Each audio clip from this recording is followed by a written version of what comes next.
Hey, we are just so glad. Welcome once again to the Pastors Roundtable. Yes, sir. Yes, sir. Right. Good afternoon, man. Good afternoon. I hope everyone's doing well. We are just excited. Once again, God has given us another opportunity to just join you on this beautiful Sabbath day as we lift up this wonderful topic. I can't wait to get into it. Yeah. But before we get into our topic today, just kind of want to go over last week. We had first of all, we want to welcome those of you who are watching today. You're watching on so many different platforms today. Some of you are with us on Facebook. Some of you are with us on YouTube. I think we might have been sending a link or a signal or something to what is it? What's the IG thing? What's that stand for? IG, Instagram. I am not a millennial. Something else. Instagram and Twitter, et cetera. But we just want to welcome you. We're glad you've joined us today. Just before we get started, we want you to know we've got an awesome lineup today and a very intriguing discussion that you want to invite somebody to be a part of. So we want you to go ahead and hit that share button, share it with somebody, tag somebody that you want to be a part of, that you think needs to be a part of this discussion on what's the discussion on, by the way? Before we debrief last week, give them an idea why they're sharing today. Mission and structure. Am I right, Pastor Wade? Yeah, you're right. Mission and structure. And we got some heavyweights that we won't introduce right now, but you definitely want to share it because I think this discussion is going to really give us some insight behind this church and how we operate, and maybe even give us some suggestions on how we could do this thing a little better if need be. But wait a minute. Now, last week we had I want to call it an organic show, right? You know what I'm talking about?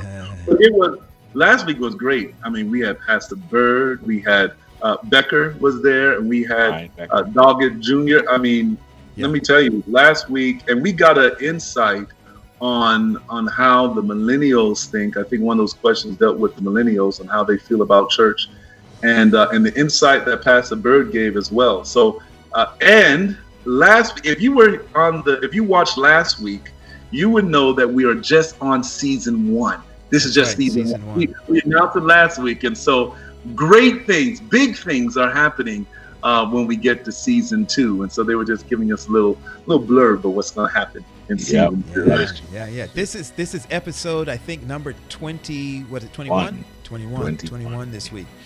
All right. 21 weeks. But listen, guys, before we really jump into things, this week has been a week from, as they say, a week from hell. This has been one of those weeks that you definitely decide that 2020 is over. It's done. It's over. We just don't want to do anything else. I know for a lot of people, their king has died. And they just don't know how to deal with it. And you probably I'm looking at your faces, and you're probably figuring, what is he talking about? But as you know, Chadwick Boswick, who played Black Panther, 43 years old, has inspired so many people. He passed away sadly because of cancer, and he 43 years old. Oh, wow. I hadn't heard that. I didn't know. This Oh, was the first time I'm hearing that. Yeah. Oh, wow. Man, this week was crazy. You guys know that we were supposed to meet on Tuesday. Leon, you got a call that an aunt had passed on Tuesday. We moved our meeting to Wednesday. We got a call, and then Roger, you got a call that an uncle had passed. That's right. You put that on top of just the national stuff that we saw going on in Kenosha. The man shot in the back 7 times. And it's like we expected that we would not be here again this soon.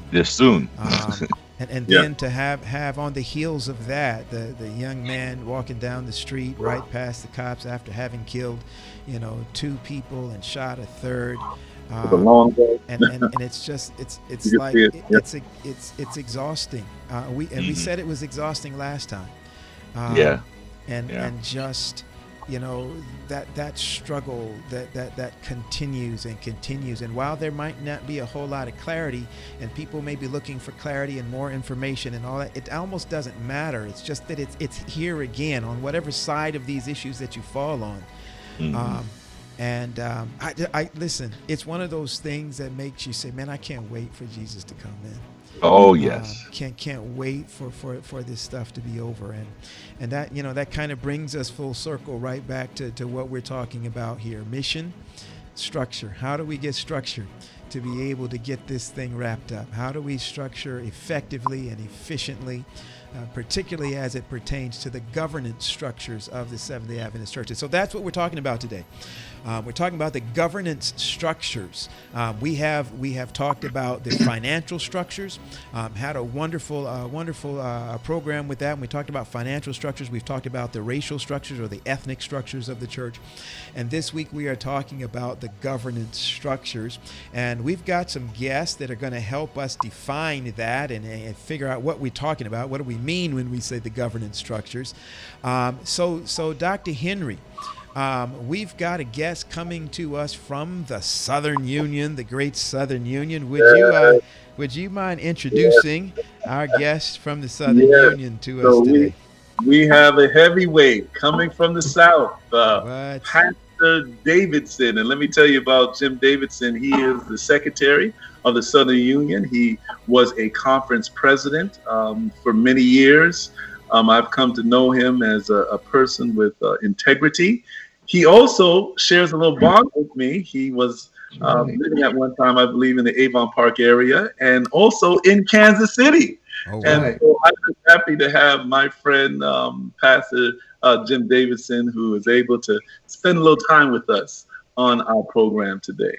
Amen. Glad to have you, Doc. And then Roger, we've got one more guest coming from the West Coast, the left coast. I am so happy to have my friend with me.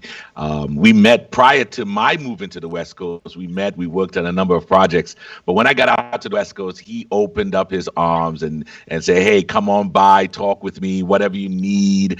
Good friend of mine. We're just so happy to have him here. Now, since we connected in California, he was serving as the Associate Youth Director of the Southeastern California Conference.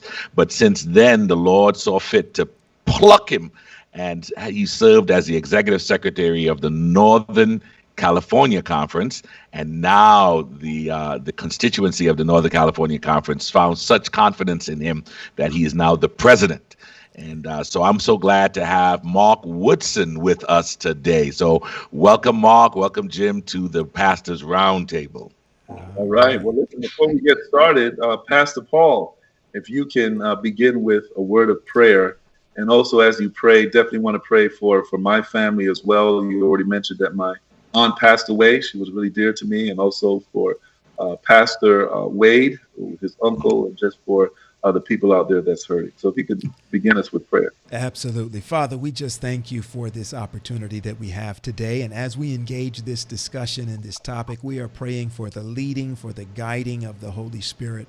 That, Father, what is said and what is done here today might inspire, might motivate the members of our church to engage wholeheartedly and fully the mission that you've placed on this church. We ask, Lord, that you would help to make our efforts more effective, to make them more efficient, so that what is said and what is done as we engage this mission will hasten your soon coming. Father, our special prayer this evening for my co-hosts. You know how their families have been impacted this week by the icy hand of death. And Father, we pray that you would wrap your arms around their families, their family members, and just let them know that you still hold them in the palm of your hand. Give them the hope of the resurrection, so that, Lord, as we live our lives day by day, that they will be faithful, so that we will be able to see you when you come as well along with them. For we ask it in Jesus' name. Amen. Amen.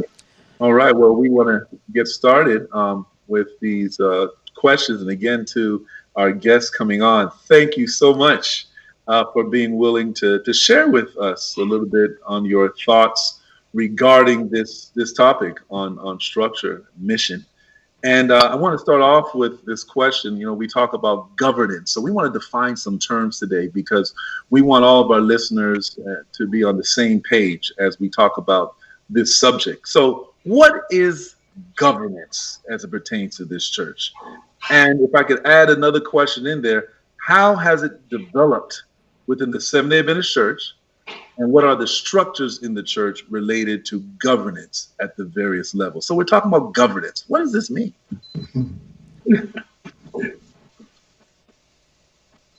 Okay, anyone could go ahead. Well, I'll go ahead and start, I guess.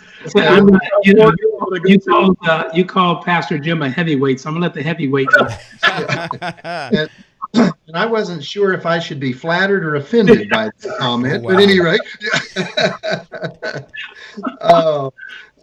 to me, governance within the church, obviously that's what we're talking about. Governance and governments may be different, but governance in the church, to me, it's all about what fosters the mission and the growth, the evangelism of the church. And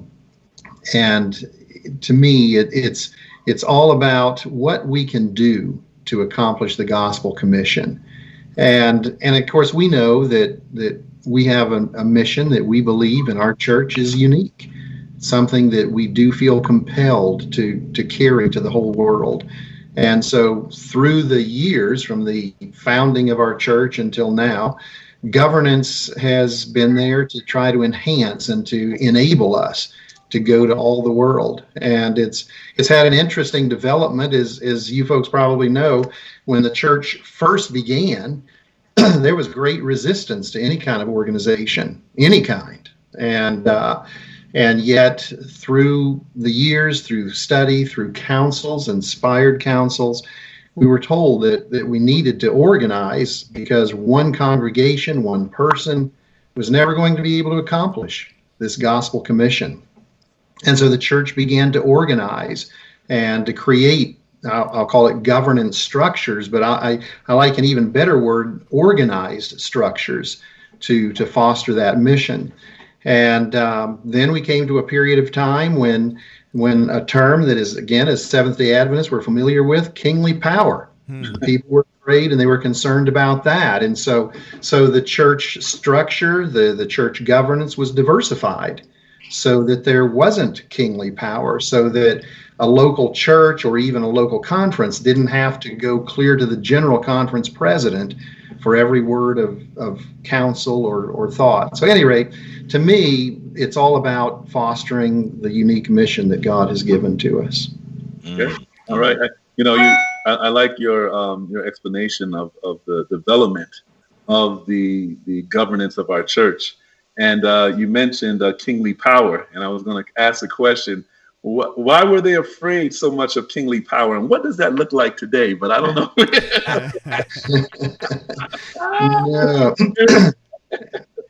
But yeah, they didn't want or they were afraid of organization. Pastor Woodson, Mr. President, tell us governance. Talk to us. Yeah, I think it's I think with our history and the resistance toward organization is an interesting one in the history of our church. And I always harken back to this. We have in our prophetic understanding, we talk about Babylon, right? And usually if you preached any of the evangelistic series or anything, or in Revelation, and you talk about Babylon, we characterize that as being something that is today confusion and disorganized. At the beginning of the movement of our church, they considered Babylon being organized. Wow. As a church. So we've come a really long way. And the reason for that, and I think it still has implications for us today, is that these were people that weren't planning, they weren't planning to start a denomination. They weren't planning to start a church structure with organization and everything else.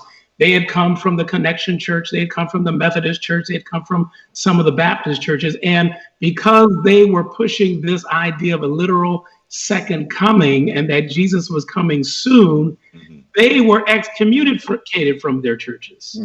And so they saw organization of churches and denominations being so stuck and rigid in their theology that they saw organizational units of a church discriminating against them. So they didn't want to organize. So therefore, when you look from 1844, the church doesn't really organize officially as a full denomination until 1863, almost 20 years.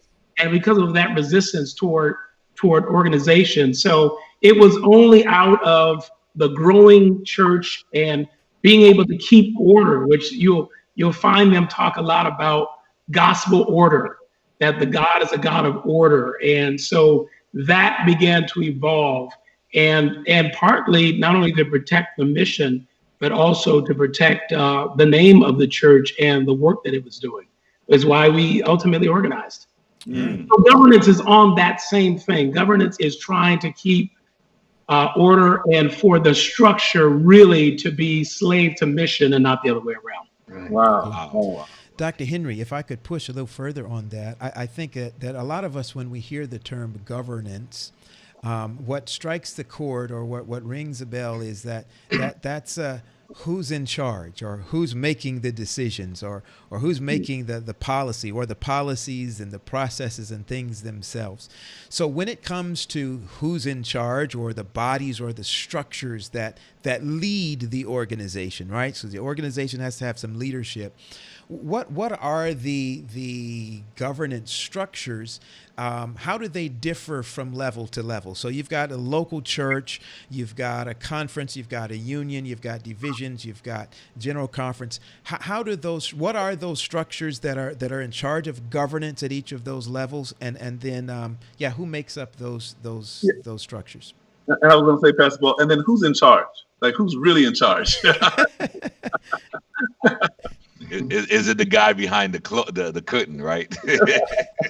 We are, as a church, we're built, and if you look at the church manual, it talks about that we are built from a constituent base form. That's really with a representative kind of governance, if you can say that. So almost on every level, there's this sense that the average church member is actually the one that everyone else, maybe an officer of a conference, union, division, are responsible to. So you've got, I actually ask this when we're reviewing ordination candidates. I say, name all 5 levels of the church, because you've got to know about this church and how it operates. And it is, it is with that local congregation, and then it moves into the local conference, which is made up of churches by territory or region. Then you've got, of course, the next level, which is our union level, which is made up of a number of conferences. In my particular union, which is the Pacific Union Conference, we have 7 different conferences that make up our union, of which my conference is one of those, the Northern California Conference. And then, of course, we all, as conferences, I believe there are 59 conferences in our division. And that's the North American Division, which is a division of the General Conference. And then there is the General Conference. And so out of all of those levels, except for really one, there's a constituency. We discovered this a few years ago in one of the kind of a conflict that we had with on a particular issue that we're probably wonder what that issue was. Yeah, well, that issue was on making a change. I don't get into the weeds on it, but it was making a change in policy that a president of a conference did not necessarily have to be an ordained minister. They could have been ordained or commissioned minister. Now, of course, that had some ramifications that had to do with women who were in ministry. Could they be a conference president if they were not ordained? They were often commissioned. And so there was that change that was asked for. And we discovered that the division doesn't have a constituency. because it is a division of the General Conference. And the General Conference has a constituency, which at a time of a session every 5 years is the constituency of the whole General Conference. But every other level has a form of constituency. The local church, it's their church business meeting. The local conference is their constituency session that happens according to their bylaws. In the union, same thing, has a constituency. So we are really based upon the idea, and I say the idea, right. Because we're human beings, the idea is that really the power is from the bottom up, so to speak, from the people up to the government. And that's somewhat like the United States. We really based our governance on how we govern the United States. Well, you made the point about not having a constituency at the division level, but the constituency at the division level or the general conference is the union. And there was this big uproar to get rid of unions. And that became the sticking point, that once you get rid of a union, where is that lower base or that constituency for the general conference? And so I think that's when they pull back a little bit, and now they're trying to rethink things. But I wanted to jump on and say that I'm glad to hear when we spoke about governance that we spoke about it in the context of mission. And I want you to know, as a local pastor, that was never drilled into me as something that I shared with my local church. Governance at the local level normally just deals with the church board, business meeting, church board, business meeting. And there's never really any thought of it connecting it to mission. We're just trying to take care of business at home, make sure the checkbook is balanced, make sure, leadership is filled. And we don't really see the impact of what we do at the local level what are some of the things y'all can suggest, either one, as to what we can do at the local level to help us understand how governance connects to mission? No, and I think that's something probably we as a church have not done as good of a job as perhaps we could have or should have, because again, it leads to questions, and yet the reality is that the governance or the structure of the Seventh-day Adventist Church is really a powerful driver of our mission. A friend of mine likens the church structure in this way, and I'll steal this idea, and that is there's two ways that you can fellowship together. You can have a picnic, or you can have a fellowship dinner. Come on. Now, if I go on a picnic with a group of people, my wife might bring potato salad and baked beans and Vegelinks and all kind of great stuff, and you or someone else may come to the picnic, and maybe your wife couldn't come that day, and you just show up with a bag of potato chips. Well, at a picnic, I eat my bountiful food, and you have your potato chips. That's it. But at a potluck, we pool all of that. So even though a person may show up with a bag of potato chips, they still get potato salad and baked beans and everything else. And so that's really how the church is structured. We're a potluck. We're not a picnic. Okay, and so you're making me hungry. We collaborate together, and by having these different circles of the church, by putting different entities together, we can actually do a lot more than if we didn't. Give you a quick example. And I'll start with an individual member. If an individual member never connected with a church, the ministry they could do would be very limited. But as they connect with the body, as they connect with a local church, they can do a whole lot more through their influence and through their friendships and through the body of the church. Well, a conference then takes churches and puts them together. And they're able to have academies and camp meetings and schools and other pastors and that type of thing. And then we take the conferences and we put those together, and we have unions, and then we're able to have universities and colleges. We're able to do evangelism on a wider scale than we typically would. And then we take those unions and we put them together in divisions. and they're able to do media ministries. They're able to do Breath of Life. They're able to do Voice of Prophecy. It is written, things that a union couldn't really do well by itself. And then you take those divisions and put them together into the General Conference, and we reach the whole world. Mm-hmm. And so kind of for me, in a nutshell, that's really what it's all about. And that is that by working together, we can do a whole lot more than if we just stay individual as either church members or just churches or conferences. By banding together, it's all about, again, coming back to just propagating the gospel to the whole world. And that's what the structure contributes to. And that, to me, is what it's all about. Elder, if I can... Let me just back up, because there was a comment that you made, Elder Davidson, I'd like to clarify. And at the beginning of your statement, you said that, and correct me if I'm wrong, but you said that our structure is the great driver of our mission. And there's a lot of conversation now that would almost say that people, and I want to make sure I knew what you meant, that it almost should be the other way around. That mission should be the thing that drives structure, as opposed to the structure driving the mission. When you said driver, can you elaborate just a little bit? What did you mean, that it's driving the mission, or that how did you mean that? Sure. A better word would have been facilitates the mission. Okay. And because it's all about facilitating, making sure that the mission is going forward as Jesus commanded that it should. Yes. Awesome. Okay. I think because of that, I totally agree with that. Great illustration there, although you did make me hungry. I want to try your white potato salad.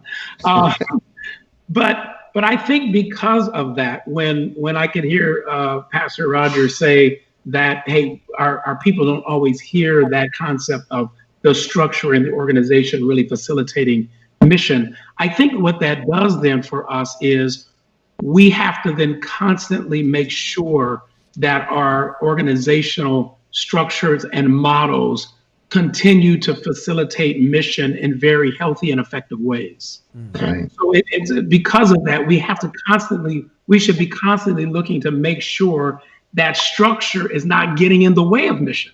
Mm-hmm. And there are some times, anybody who's worked for the church long enough, there are some times where you may sense that structure or policy has gotten in the way of carrying out mission in an effective and efficient way. And we have to always be careful to look at that so that structure doesn't become master. Right. And mission become the slave. Yeah, let me ask this question when we deal with the structure. When was the last time we had a major structural change within our church? Early 1900s. So from that time till now, we haven't had a major, I think we put in regional conferences, but a major structural change is the early 1900s.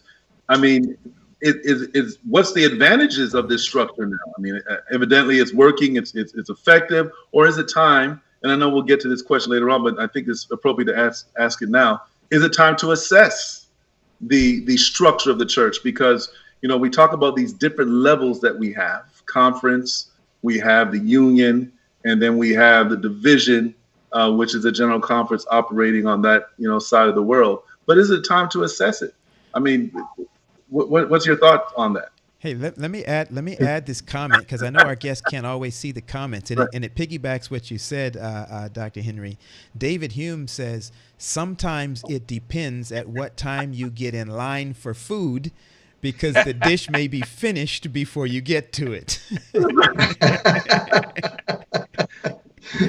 There is a man who has been to a potluck at times. But they don't call it luck for anything. Right. It's hard to assess, and have we had committees before that assess the structure of our church? I'll let my friend go first on that. Well, and we talked about this a little bit earlier. Just not too long ago, I think it was in 2014, that the North American Division said, "Hey, let's do this assessment." Now, I didn't get to I wasn't able to be at that meeting. It was a call of all, I believe it was all the officers, at least the officers, and Pastor Jim can tell me because he was there. All the officers of all 59 conferences meeting in Virginia, I believe it was, to have that discussion and come up with some recommendations on how we can. Do we need to streamline? Do we need to do some things differently as it relates to our governance and as it relates to our structure? And there are a couple of books that you can find that are on this. I still haven't quite figured out what's supposed to happen with it, but I know there was that 6 years ago that was talked about, and we've been, and even without that focus, you go to any meeting and you're always going to hear someone talk about, are we too big? Are we too top heavy? Do we have too many policies? Are we just, so you're always going to hear that discussion, but it would be good. I think it's always important, and that we do it in ways that are consistent, irregular, because we always, the key is our mission, and we don't want anything to ever stand in the way of that. So, right, and as Elder Woodson says, it's true that the church does look at that, but that was on a global, as far as North American division scale went. But I think that again, even within our conferences, unions, the division, et there's a constant, or at least I think there should be, a constant evaluation of, are we using the structure in the most efficient way? Is it being used in the best way? And to me, that might be perhaps at least a more productive conversation than let's just throw it out and try to create something different. How can we take the structure that is serving the church well, but how can we make it better? And I, as a person who believes firmly in the creation story of Genesis, I hate to use the word evolution, but I'll use the word metamorphosis instead. And that is that I think we have to constantly be morphing our structure and the way that we do business. And that's not just structure. That's in every facet of what we do. Yeah. A good example of that is when we were when we just made a move, I think it was last year. We were in one office for 47 years in the Bay Area, and then we moved to the Sacramento area. So, those are, moving is fun, right? So that was quite a thing to do. But that was the opportunity time for us to then say, what are the things that we've got here in this office that, we looked at these files and we start realizing there were all these files, and a lot of the information was duplicated, right? And so it's one of those things that you say, okay, to be a little bit more efficient, why do we have 4 files on the same exact thing? Let's maybe reduce that to 1 file so that we can be more effective and more efficient in where we go. So I wonder about that same thing when it comes to our conferences, our unions, our division. Are we duplicating things that we really should not duplicate, and therefore, and it's with this concept in mind, and this is, I probably shouldn't say this as a conference president, but I really believe this, and that is the most effective ministry happens at the church level.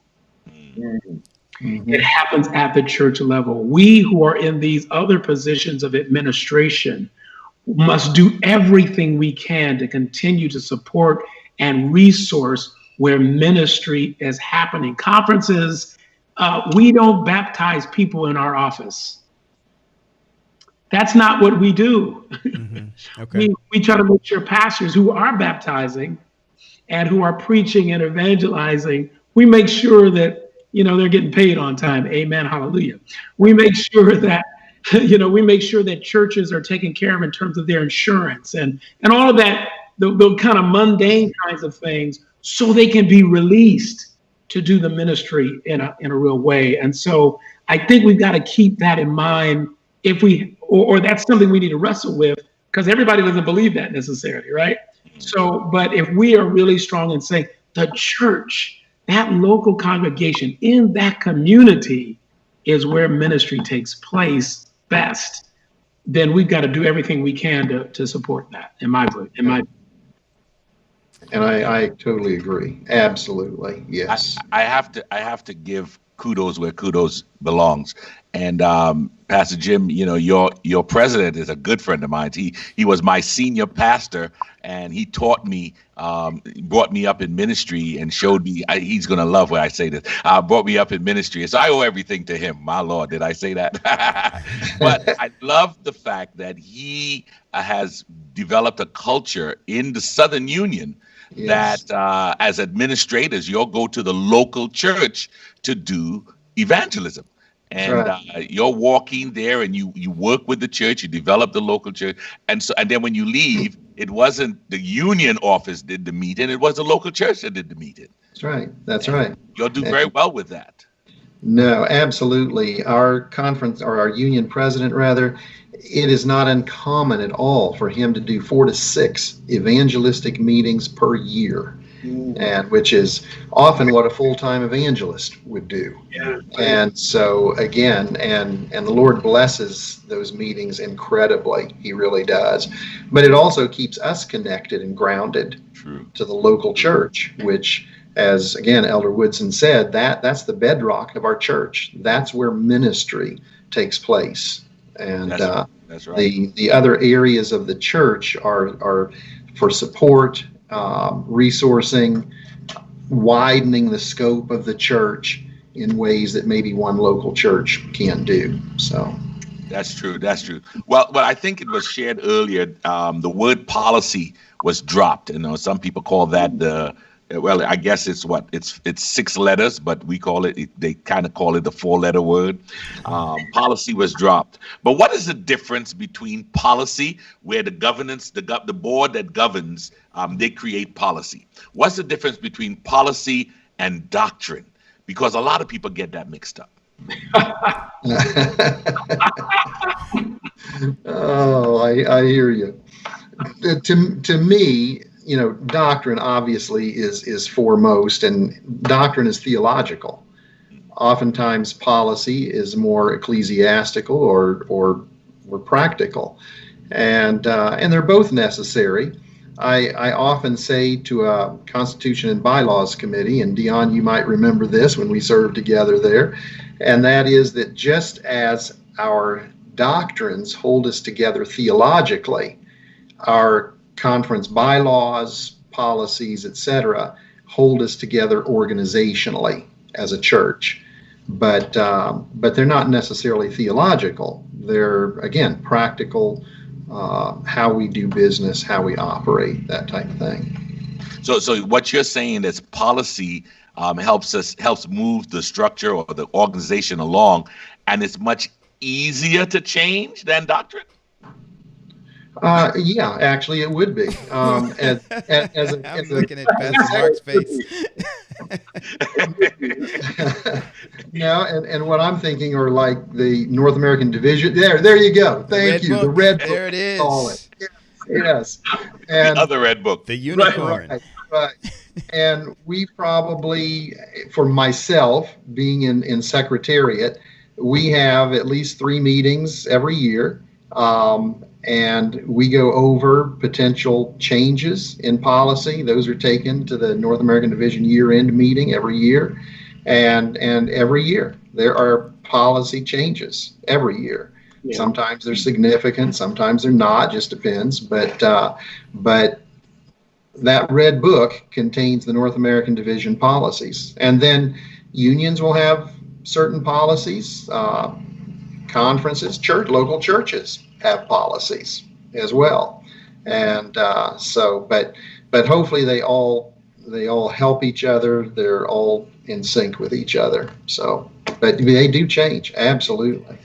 And one of those one of the major differences too is how they get changed is probably what tells you what's easier or what's harder to change. So if we're talking doctrine, we're talking about let's say for us, we're talking about basically 28 fundamental beliefs to a certain extent.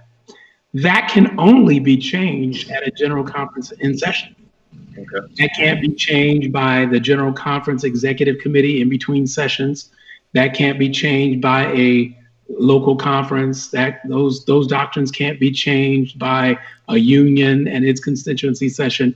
Only every 5 years, with an entire general conference session, can representatives from around the world can our doctrines be changed.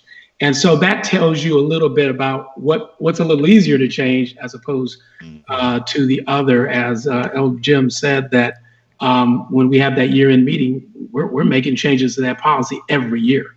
Some substantial, some not so substantial. Every year that changes. So I think that's where you can see the importance of doctrine being theological. I think I totally agree with that. And the other being just really in a practical way, how we're going to function. Not what we believe, but just how we're going to function, because you will not find the details of how we're organized in Scripture. Mm. Now, I know some people are shocked by that, but you will not find the way that we are organized in Scripture. So we're not doing the Moses and Jethro thing, or the you might find principles, Levi thing. Yeah. You're not going to find the word General Conference President in the Bible. Wait, what? Right. You won't find conference president in the Bible either. You might find conference in a different way. So I think that's important too, that this is something that we believe came as a result of just good, real practical thought. I mean, when James White was talking about church organization, there were a lot of pushback, and people say, well, that's not in the Bible. Mm-hmm. And from a practical standpoint, he said, listen, everything that you're not going to find that's on a practical nature is in Scripture. So some of the, there was always this talk about people, especially young people, they're leaving the church, they're leaving the faith. But when you really talk to them, you realize that they haven't really left the faith. They still believe in the doctrine. Their trouble or their issue is actually with some of our policies. Wow. The way we practice, the way we are organized is where we have. So, and the reason I brought that up is that we want our members who are listening to understand that there is a difference between doctrine and policy. Can I really throw some gasoline on the fire here? Go on, burn it up. The discussion that we've had, and I know I'm poking my finger. The discussion that we've had on whether or not we should ordain regardless of a person's gender or sex, however you want to say it, male, female. That is a discussion that was not based upon theology. That was a discussion. Now, we had theological arguments, but we said ultimately that you could not do it based upon what the policy states or alludes to. So it was one of those confusing things where we started to equate policy with theology. Wow. And it wasn't until that 2015 General Conference session where we, for the first time, actually had a written theological understanding of what ordination actually is, for the very first time. So it's an interesting thing. We got that really confused. So those of us who are arguing this, we're saying, you're arguing something that you're making it on the level of this high theology. It's not one of our 28 fundamental beliefs. But when you look, and actually there's even, I'm putting gasoline even more, when you look at the policy, you won't find policy that states that you cannot ordain a woman to gospel ministry. It's not in the policy. It's not there. You won't find it. You'll find allusions. People will say, well, the pronoun he, we know we're talking about only men, but it doesn't say that you can, so you can argue that. But I think that's what confuses people. And we've got people that said, I can't be a part of a church whose theology, which is really policy, is that. True. That is true. All right. Well, listen, I think we've got around the denomination, and most of us that have pastored young people, Gen Xers and millennials and Zs, we often find, and it doesn't matter what generation you're in, every younger generation has always challenged a lot of the status quo. And so when it comes to policies that members in the pew have issues with, when it comes to policies that even pastors have issues with, then the thing that comes on the scene, or the question that arises, is our next pivot is process. So here's the policy. Policies are in place. But then when it comes to the process of how we get to developing these policies, what are the processes, or what is the process at the various church levels for developing the policies that we have? How do we get to these policies? Who is it? Just somebody says, "Hey, I want to do this." They write the president a letter, or they send the conference secretary or a union secretary and say, "Hey, we want to ordain women," or we want to make it a policy that you just pick something and throw it in there. What's the process? How does the process work? And I got a couple more questions here. Can these processes change, the process of how you do it, or is that set in stone as well? And from you guys' vantage points, does it seem like most of our people are happy with the process? Are they content with it, or are they simply tolerating some of the processes? And let me just add one thing there, Pastor Paul. And when we talk about policy in the process, are we just talking about the working policy, or is there a different, like the church policy, and who gets the working policy? And if you get the working policy, how you change it? I mean, because when we talk about policy, I mean, there are a lot of policies in the church. And Marc, you've been holding up that red book. Most of us on this panel, we know what that book is, but a lot of our viewers today have no clue what that book is. Tell us a little bit about both of those books. One of you, give us a little. Those are tablets of stone. They've come from the mountain and were carved out. I just wanted to bring them to you. They're engraved in stone. We can't change them. No, just Mount Silver Spring. Yeah. So this red one is actually, so I'm going to read it. It says the North American Division of the General Conference Working Policy. So this is the division policy as it relates to the North American Division, which we know is a division of the General Conference. Okay. And that's important because there are policies that are more appropriate to the part of the world that we live in, as opposed to somewhere else. So that's why you've got a policy book for the division. And then very similar to it is I'm holding it upside down, is the General Conference Working Policy, which governs the entire the world church. And these two are very, very similar. You'll find some things in it the same. You'll find some things different. And so that's what you have there. You see how Elder Jim has read through both of these every year. He reads through these every year. So I know every year. Every week sometimes. So let me push a little bit more, throw some more things at you, Elder Davidson. So there are going to be questions that churches have. Like, there are a lot of local churches that wish that they put all this money into purchasing this church, but the conference owns it. And there are things like, and so they're like, we want to have our own. We want to have a sovereignty over our facilities and our buildings. Right. You've got certain policies where certain churches have to use the conference underwriter or insurance. You've got situations like this. This is a real situation where many members will ask us, and we've even had some clergy on our program say things like, at the local level, churches cannot use tithe to pay bills, right? Can't use tithe to pay the mortgage, can't use tithe to pay the light bill, but they take the tithe and they send that up to the conference office, who in turn uses tithe to pay the mortgage of their building and pay the light bill at the conference office, and they send tithe money up to the union, and the union uses tithe to pay. And there's what those are policies, but what's the process if we wanted to have a say so or to tweak those things? What's the processes that people could dig their teeth into to be able to make some changes there if they wanted to? Good question.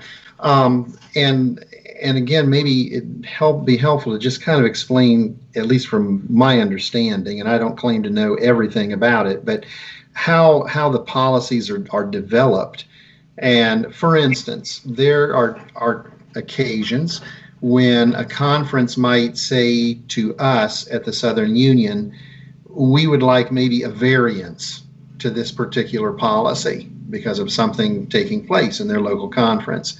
And so we are able to move that to the North American Division for either a variance or a change in that policy. And so to just make it real simple, the local church member, if they were to read a policy, whatever that might be, and say, I really think the church would operate better if it was done this way and it was changed, the mechanism for that would be to ask your local conference executive committee to forward that request through the union to the North American Division, and then they will take that under advisement. They may change it, they may not, but by the time it comes to the North American Division year-end meeting, again, that is their executive committee, which is made up of a majority, I believe, of lay people, pastors, administrators, etc. And so again, it goes through that vetting process. But for a local church, Elder, I'm sorry, I'm the slowest one on this panel today. So I just want to make sure, because that's it sounds like some information I have never heard before, and I want to make sure that I've got it and that our listeners got it. So you're saying if there's somebody in a local church who has a concern about some policy that has been enacted through or at the, what was it, general conference level or division level? Division, The division level. Then the process is, but primarily across the division level. Okay, yeah. At a division level policy. Then the process would be for them to, what'd you say, write their local conference executive committee. Probably the secretary of the conference or the president. Yes. Okay. We're about to get a whole lot of executive secretaries, a whole lot of mail. And I would add this too. I think that letter or phone call, whichever form it would take, would have a lot more credibility if that local church board, for instance, was looking at that rather than just one individual person. And interestingly enough, as an aside, theological positions are treated in the same way. It is not uncommon for somebody to say, I have new light that has been given to me. Well, there is a process for how that new light can be viewed and looked at and considered.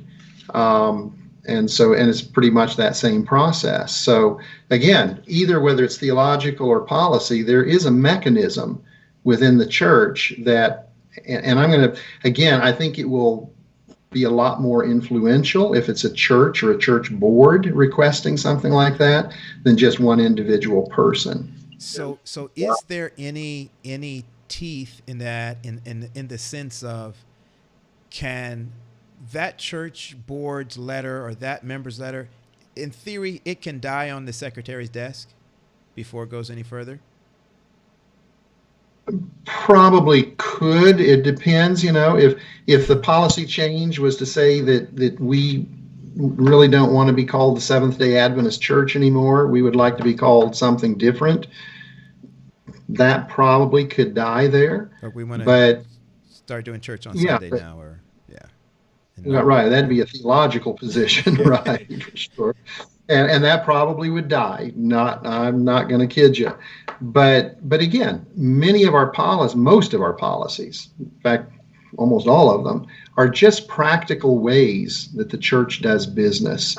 And if there is something there that a church feels, you know what, we think it could be done better this way, then I think, that's going to be seriously looked at and considered, and the process would take place.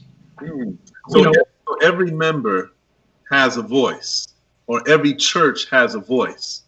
And I think that's good to know. But I have a question here. So who gets these policies, though? Because you held up the general conference policy, you held up the working policy. I believe the union must have some policy book conference. Who gets it? Like, does every local member have access to these policy books, or just an elite group of people? Why are you trying to expose stuff, Dr. Henry? Trying to put stuff on? No, you're right. Actually, in the working policy itself, it says who those policy books are to go to. Oh. And it is certainly the officers of the local conference on up, and then also it says and recommends that your executive committee each have a policy book. And actually, I just having just read that, I thought, I don't think we really do that. Most, to be honest with you, unless a person is really, really engaged and dive in, this will put you right to sleep. If you have a problem with insomnia, that's your book. And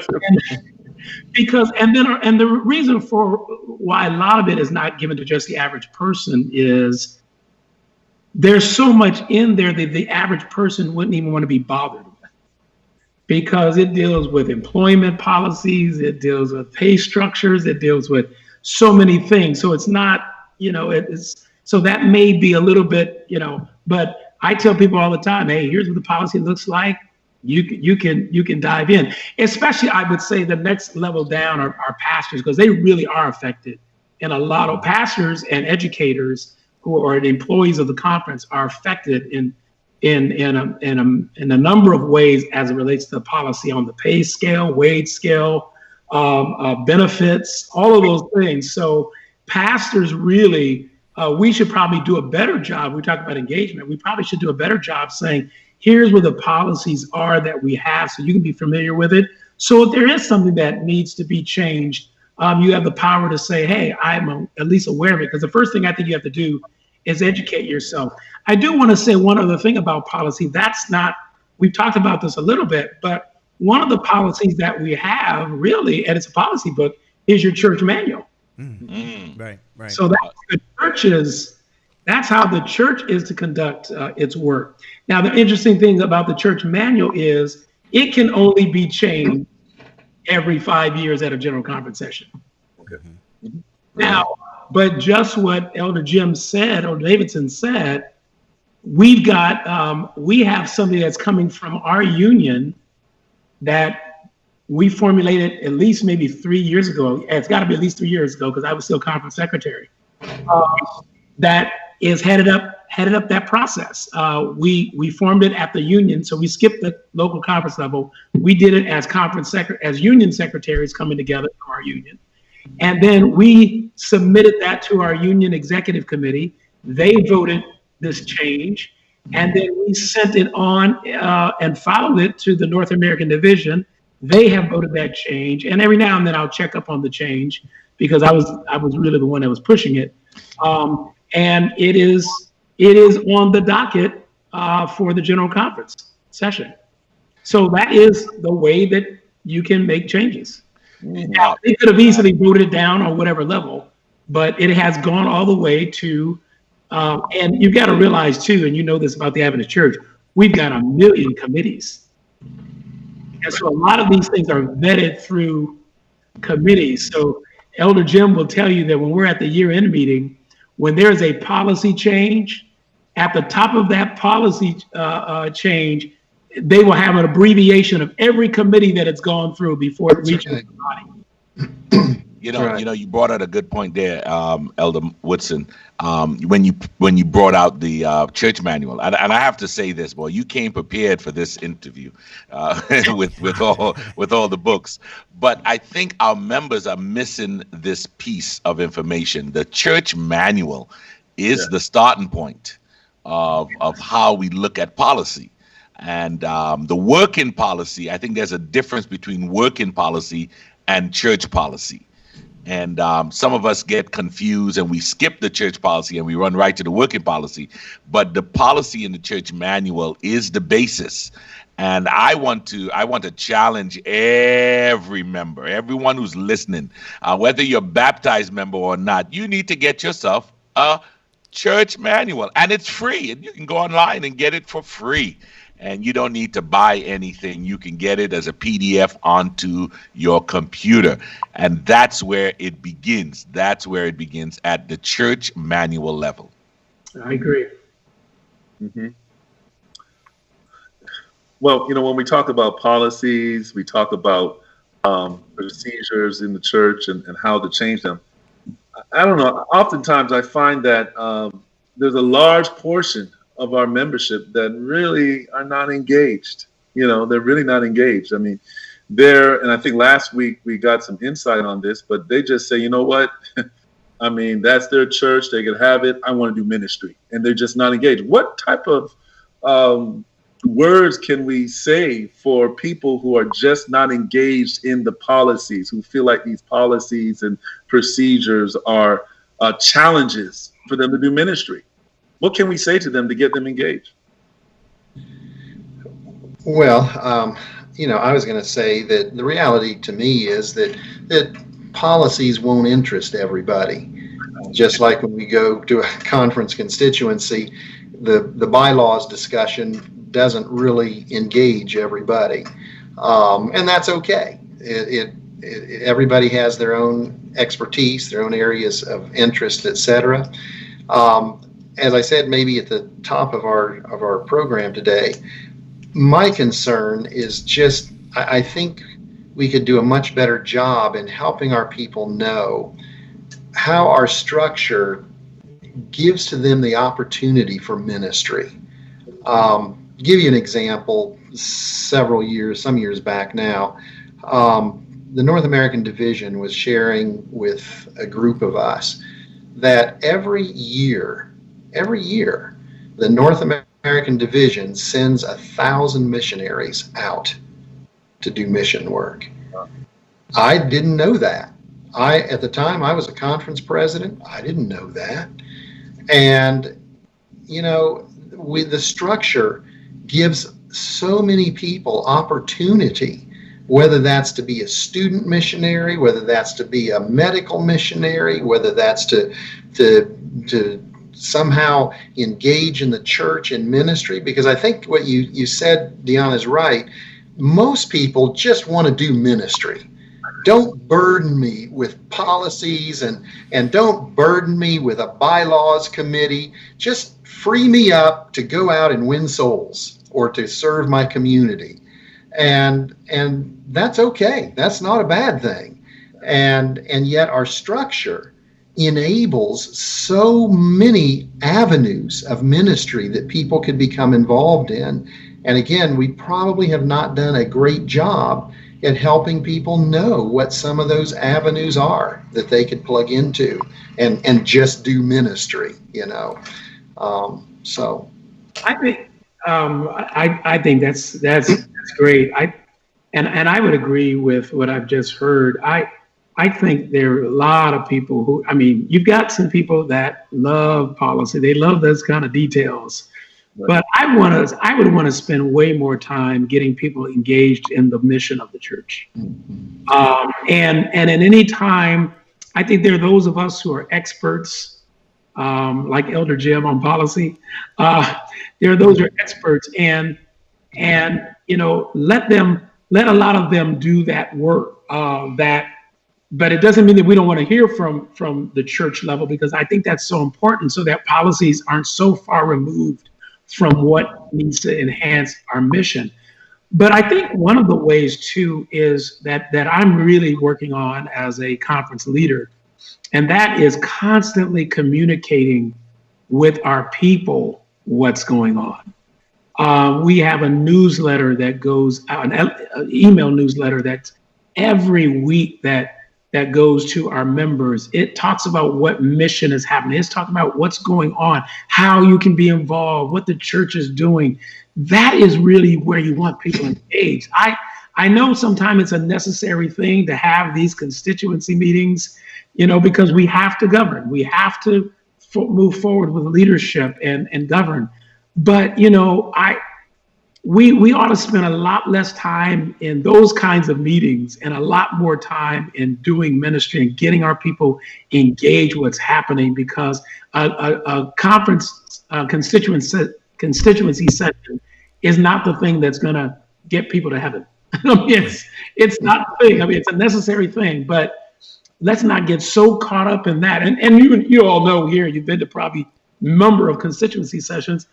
Oftentimes, our people are turned off by some of the political wrangling that it seems like that happens at some of these sessions. And that can't be what we're about. That just can't be what we're about as a people, this concepts of perceived power.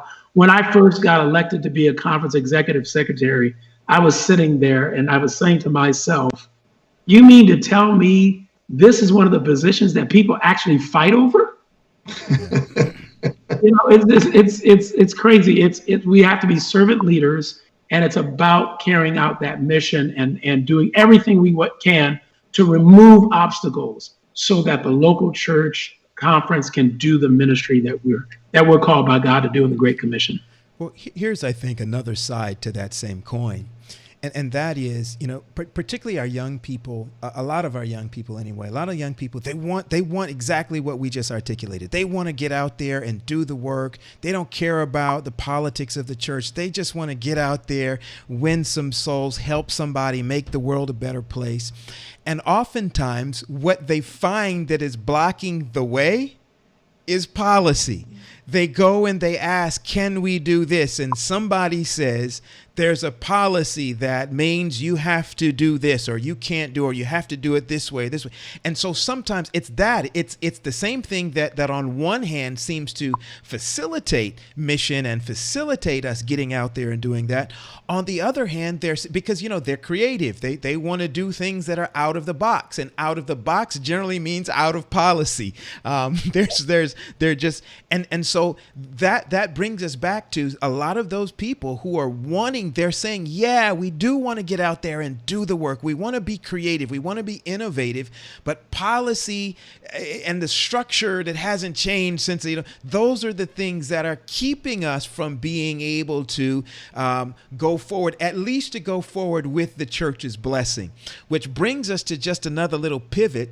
So what happens, and we didn't talk about this in the pre, and my apologies, but I got to throw these two C words out here. What's the I forgot what the first C word was, but I definitely know what the second one. What happens when we are out of compliance with the policy, with policies that exist? Governance, it has consequences. That's the other term I was looking for. Consequences, and when somebody's out of compliance. Now, that's a trigger word. I think we all a lot of folk know what we're talking about there. There was some discussion a couple years back about church institutions or individuals being out of compliance, particularly with general conference policy. Can somebody just give us two things? One, where is that conversation now? Or has there been any developments in that? And then just on the general level, I guess that brings us back to process. If the policies are what people feel are blocking them from being able to engage ministry in a creative and innovative way, what do they do? How do they address it? Well, as you say, that discussion on compliance is, I would consider it somewhat of an ongoing discussion. I know it was a major topic. Oh, when was that? Year before last at Fall Council.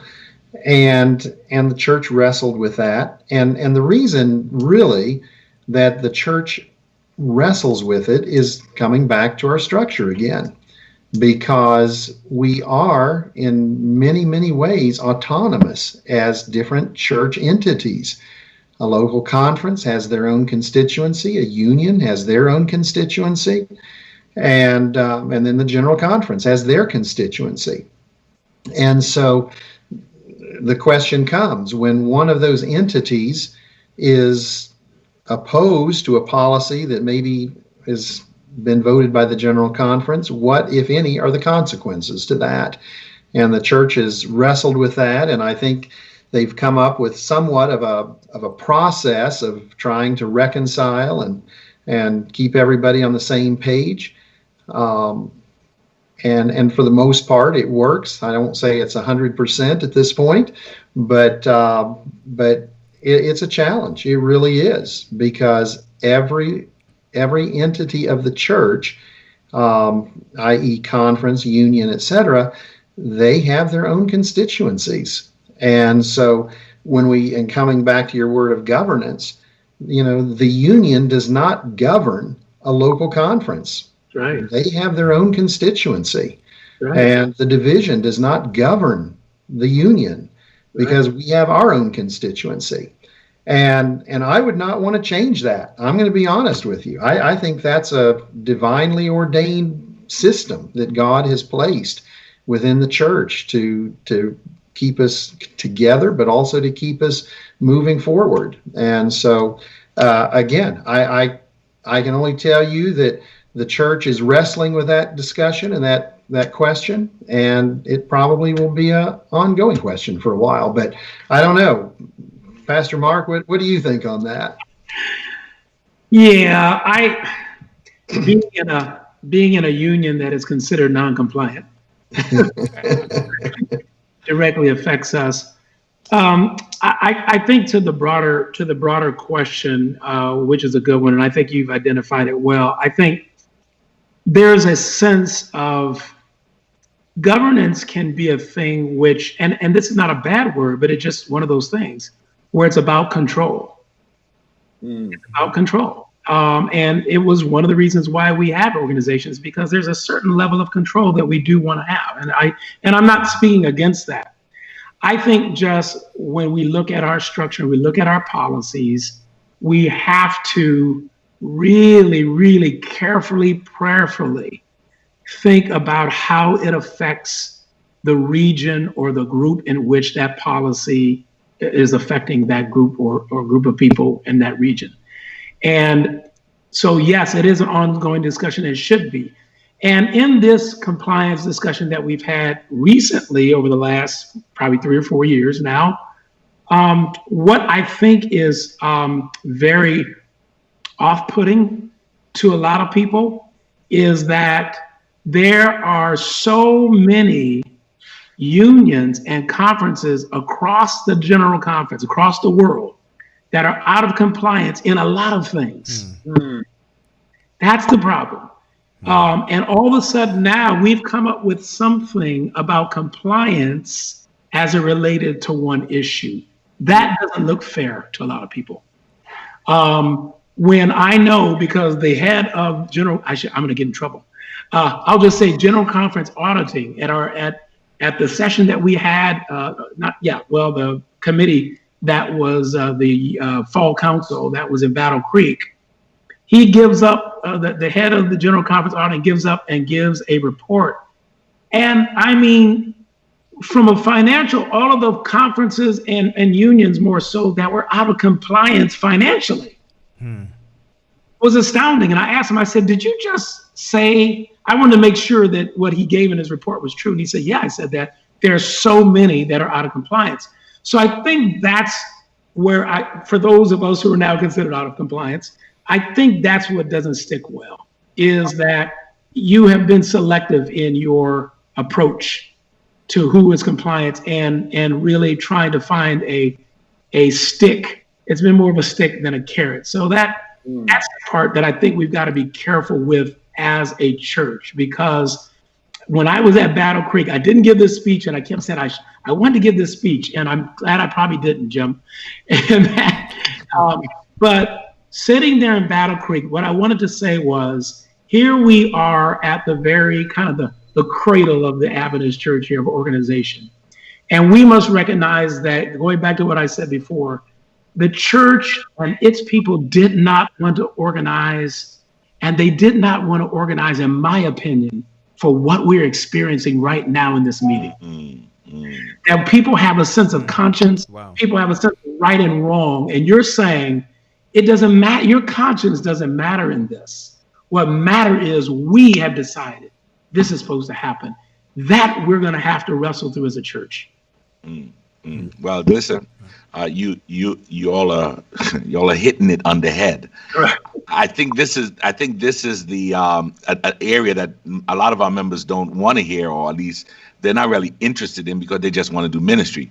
But one of our viewers, Jennifer, she asked the question: what data do we have? And being a former executive secretary, and even being an executive secretary, what data do we have that we use to measure whether we are effectively doing the mission? Is there any data out there for that, or is it just conjecture and consensus? Right. I just want to add to that. I mean, the structure that we have. I mean, is it fulfilling what we wanted to fulfill right now? What data do we have that this structure is fulfilling what we wanted to fulfill, that we are meeting that mission, that we are effective? So I think that the first thing is we have to be very clear about what are the things that we're going to count, our measurables, right? We've got to be very clear about what we consider our measurables to be. Now, for a lot of us, some of the simple things that we measure are tithe and offerings and then baptisms, right? And then who our membership, right? And our growth. So we're first of all going to have to agree upon what are our metrics, right? What are our metrics? What is really going to tell us in our metrics? Are we carrying out our mission? And so let's just say it's baptisms, right? And we look and we say, okay, are the number of baptisms, in the North American division, we're growing probably at between 1% and 2%. Is that effective? Can we do better? And if we can do better, what about our structure or governance keeps us from doing better, if at all? Mm-hmm. That's, I think, the question that you have to wrestle with, just on that specific topic. Or we could say, are we reaching, when you look at the average or the median age of the North American Division Church, it's, last I checked, was at 55. How effective are we at reaching you talk about that Z generation, millennial generation, and those coming on. How effective are we at reaching young families overall, the graying of the North American Division Church? And it's unique to North America. So how do we measure that? Is there something about our structure and our governance that is the cause of that, or is it something else? Mm-hmm.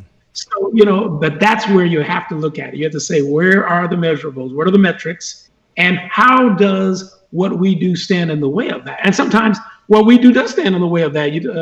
Paul was talking about, if young people want to do a particular thing, but the policy, stands in the way of that. Well, we've got to identify that. And sometimes we have to say, yeah, you know what, that is kind of in the way. And it doesn't make sense to do that.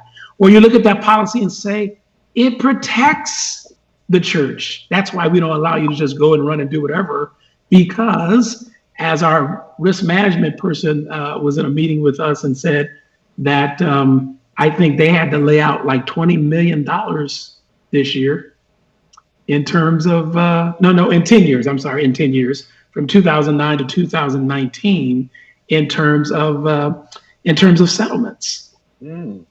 See, so there are things in structure that try to protect the church and its resources, where from 2000 to 2009 or 2008, there were only $2 million worth. And then 10 years later, there's 20 million. So something's happening, of course, in our society. But those policies are there oftentimes to protect our resources. So I'll be honest with you. I didn't pick up which particular data that we use to check to see if it's working. Is it because it's an interpretation situation? One conference may say, well, this is what works for us. And then another conference or another union say, hey, this is what works for us. And so then you have all of these ideas out there, all of these things that are saying we're measuring differently, but yet still we want to have this unified church. And it can't happen if we're all using different measuring sticks.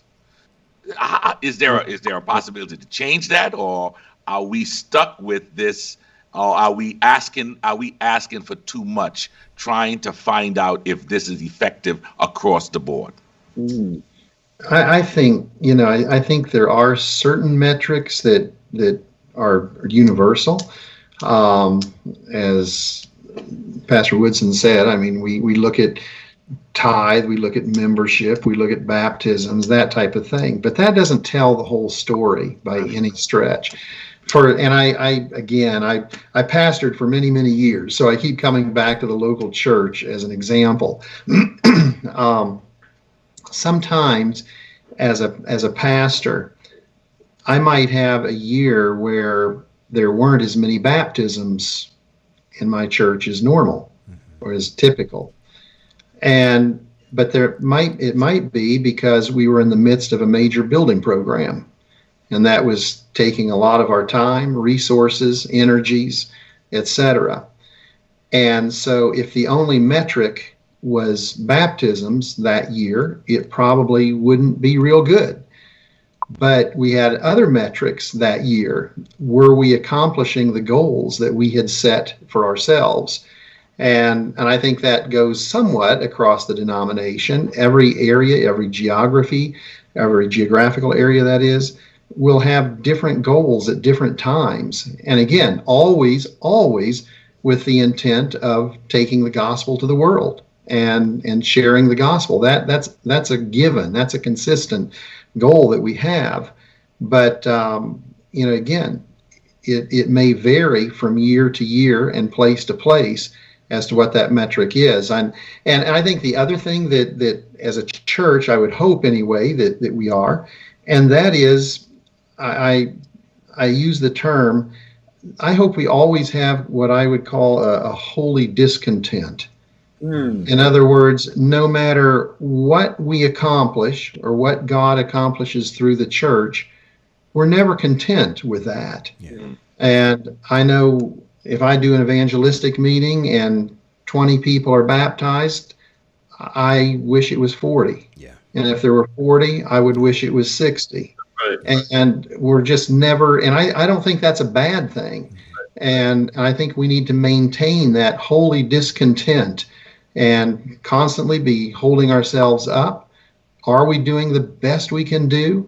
And no matter how good it may be, and I say it that way because a while back, just a few years ago, USA Today cited the Seventh-day Adventist Church as the fastest growing denomination in North America, in the United States. Well, that's great. I'm glad we're growing. That's a positive, but I'm not content with that. As you say, that was 2%. I'm not content with that at all. Right. And so again, I think there's that metric of a holy discontent that we need to always have as well. Wow.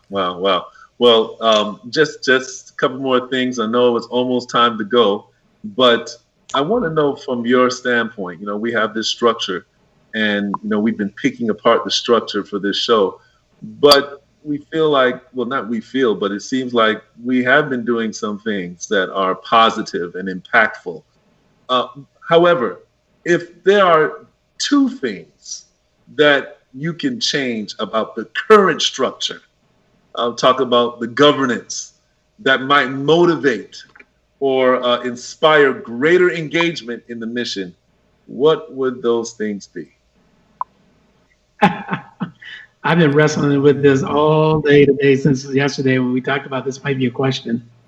One of them that I would say is that I would want to see changed is actually in the process of changing, but there's just probably a lot more can be done. I think I would like to see us become a little bit more, if I can use this phrase, because I hate the idea of top to bottom, but I'll say more grassroots. I would like to see us become much more bottom heavy than top heavy. And it doesn't necessarily mean getting rid of, like I said yesterday, when you're a church member, you say, I don't know why what the pastor does. When you're a pastor, you say, I don't know what they do at the conference level, why we need it. When you're at the conference level, you say, I don't know why we need a union. When you're at the union level, I don't know why there's a division.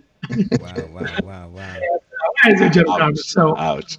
but I think that I just having been on at this level or this experience of the church on a conference level, I think we've got, there's some things that I think we could streamline more. To not be so top heavy. I know the North American division, for instance, and I think we've got to keep doing this. There's a certain amount of tithe that goes from every level of the church, right?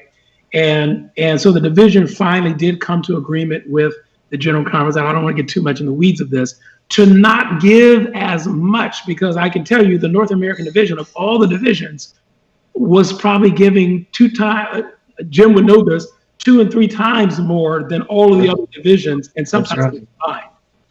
And so the amount of money that was going to the General Conference from the North American division, we have come to agreement where that's been scaled back considerably. It's going to be over, I think, 5 years or so, scaled back considerably, the percentage, so that it could go back down. And the thought is so that the local church, we can push those resources back down to the local church. So we've got to do that really on every level. I think we've got to not have, do we need all of the department directors that we've got? Do we need all of the vice presidents that we have on different levels of the church, from the General Conference? Do we need so many executive secretaries? Do we need, under treasurer, so many under treasurers, so many, we need to look at those things and say because those are salaries. And I will tell you the bulk of what comes, like in our budget, 90% of what we get, that what we have in tithe, that's basically for employees. That's for pastors and employees, most of anything else. So when you cut back on that then helps for resources, at least financial resources, to come back down. And I think we've got to continue to do that, I think. Good. So we're not so top heavy. Wow. Awesome. Wow. Right. And I didn't know if you had a second one or not, but no, that's enough. and boy, I don't want to sound like a broken record here today, but I'm like Marc. I have been wrestling with this today, this question, and as I said earlier, I don't know that we need just a complete restructure, but I think we need a continual look at the structure we have and to how we can utilize that better. And I would say that from, and I look at it just as the wider circles of the church, and I'm with Marc. I don't consider it levels. I consider it wider areas or circles of the church. And to me, that starts with the local church. And that is, just because we've always had a certain office in the church, do we always have to elect a person to that office? Same on the conference, same in the union, same in the division. We need to, again, have an evaluation going on as to the function. And again, I bring it back. I don't think it typically ever is the person. I think it's the position. Do we need that position, whether it be in the local church or in the division, however wide that circle may be? And I just hope we can have that ongoing discussion with that. And then lastly, and real quick, and that is, I just have a real burden for helping our people, especially our young people. And I agree with you. They don't know how the structure of the church works. And many of them aren't concerned about that, and that's okay too. I just want them to be able to plug into the advantages in the ministries that it makes available to them, whether that be youth ministry with Pathfinders on a wider scale than just the local church, or whether it be medical and dental. That's an area that I work in the Southern Union as well. And there's just so many areas of opportunity that all is provided and is given some amount of structure by the way our church is organized, that they can plug into and they can be blessed by, whether that's a share him mission trip, whether that just on and on the list can go. And I'm excited about that. And we've got to do a better job at plugging in our people to what opportunities are already there. That's a burden that I think we need to take a strong hard look at. I do have a second one that finally came to my mind, if I can share it. Yes. This will be a bomb that I'm throwing in as we close. I really think for freshness, I think that we should have term limits on every level of this church. Every level. I think we ought to have some conferences. I know it's in their bylaws. I think we ought to have term limits and we can talk about what that looks like, but I think there ought to be term limits, especially in our conferences, our unions, and in our division and in our general conference. We ought to have term limit. I think gone are the days that we should have one person for 25 and 30 years serving as the president of a conference. Wow. I mean, that's a bomb right there. Whoa. Coming from a conference president. That's big. That's big. Well, listen, thank you so much for coming on this program, just educating us about the structure of the church and how we were formed and the governance and the policies. I especially like the policies, giving us the difference of the different policies in our church. And we definitely we have to have them back on again so that we could dive into this, dive into this term limit that you're talking about. Yes. Yeah, a number of our viewers. My people are saying, "Yeah, we got you a term limit." All right. We have a number of our viewers who are actually beginning to ask questions now. I think they're getting it. I think this was an area in our church that people really didn't know what it meant or how to use it. And I hope today that they got a piece, just a small piece, because we haven't even scratched the surface on how to really deal with the governance in our church. And I have to say this, I'm glad for this church that we put so much into our governance, because that helps us to organize, but it also helps us to see how are we actually affecting the mission. Is it really is our policies affecting the mission? Is it affecting the doctrines? And governance helps us with that. So thank you so much, gentlemen, for helping us see this. Yeah. And again, as we continue in our discussion, we're talking about different things, ways that we can improve the effectiveness of this church. But I would say that I think that we've had some successes over the years. I think that our structure, although me, Pastor Paul and Pastor Wade, I do see a lot of things that need to be changed, definitely in our church and the way we operate. But I do want to say this, that I think that we've done some good, and that's why we have a worldwide movement. So again, I think there's advantages definitely of being part of this church. So praise God for you. Next week, what do we have on the table next week? I know it's like so far away. It's Labor Day weekend, but what's going on next week? Well, I know that we have been praying about this topic for so long. We have been dealing with how to best present this topic. And Elder Marc, you kind of alluded to it a little bit. And we're going to be dealing with women in ministry, but we're coming at it from the concept of the barriers that women in ministry face. Wow. And we are excited about to not just be the typical should we ordain women kind of thing. We listen, our women, they have shown us, not that they had to, but it has been seen that women handle business when it comes to ministry. There's no question about it. Sure. And I want to see more women involved in ministry. And so in order to do that, we need to talk about what are some of the things that we keep putting up that stops them from being in ministry in certain position and things like that. So we're going to spend some time next week dealing with barriers that women in ministry face. All right. Great job. I'm going to watch next week. Yeah, we are still trying to finalize our guests, but we have already tapped into a number of women who are going to share with us. And we have even, if they were not available for next week, we actually connected with them so that they can come on subsequent other shows down the road. So we are very excited about the impact that women have in ministry, and will help us have this discussion on ministry here. All right.